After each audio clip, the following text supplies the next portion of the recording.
Hello, everyone. So, the drama between Russia and Finland continues after Russia insisted on transporting Hamas sympathizers from the Middle East to Finnish borders and borders of other countries to use them to destabilize the situation in Europe. In response, Finland first closed all but one of the crossing points from Russia to Finland, and finally all of its border with Russia. Well, since Russia literally doesn't have any other form of diplomacy, they immediately moved on to threats. Basically, they slammed Finland for doing this, for basically protecting their own borders, and threatened to deploy troops. As a reminder, Finland is both NATO and EU member. Something to think about. A man who wrote "Say No to War" on a turnstile outside of Moscow, basically Moscow ice rink, with his finger in the snow, has been sentenced to 10 days in prison. Again, this is Russia for you. And if you listen to interviews with the ordinary Russian people, just passersby, they're all saying, no, the West is suppressing freedoms. The West has no freedom of speech. Well, so much for the freedom of speech in Russia. So far, following the invasion of Ukraine, nearly 20,000 people are believed to have been detained for various offenses. This is very much like Stalin's Russia in 1937, where neighbor can report neighbor, where anybody can point a finger at anybody and declare them the enemy of the people. This is exactly what is happening, and some people are suffering some very heavy consequences for speaking their mind.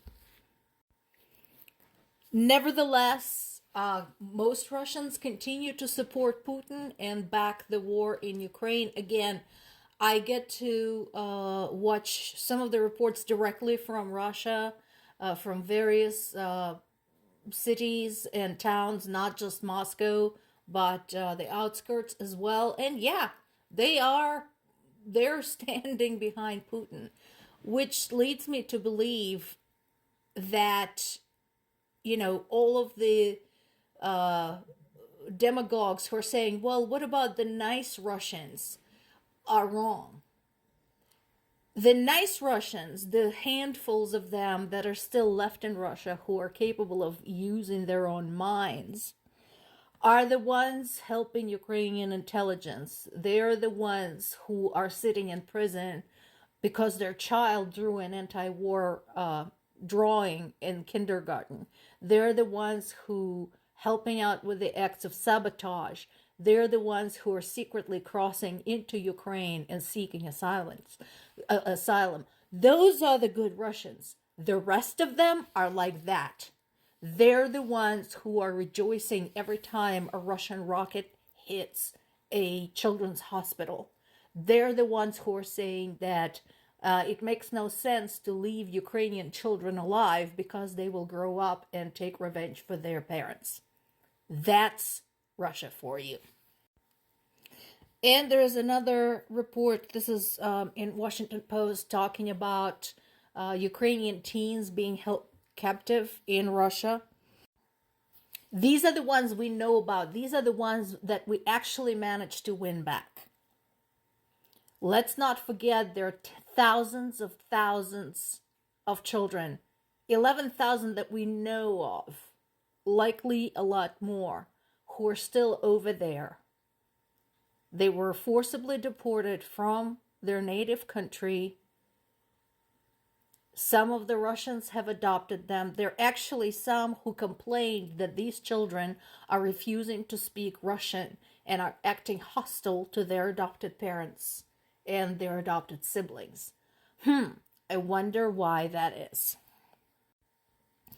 And more of the same, one of Putin's critics, former Prime Minister Mikhail Kazanov has been added to the list of foreign agents by Russia's so-called Justice Department. Surprise, surprise. Again, open your eyes and look at what is going in Russia right now. This is Stalin's Soviet Union. This is Hitler's Germany. The parallels are terrifying. This is happening and it needs to be addressed. Not tomorrow, not a year from now. It's happening now. It needs to be addressed now.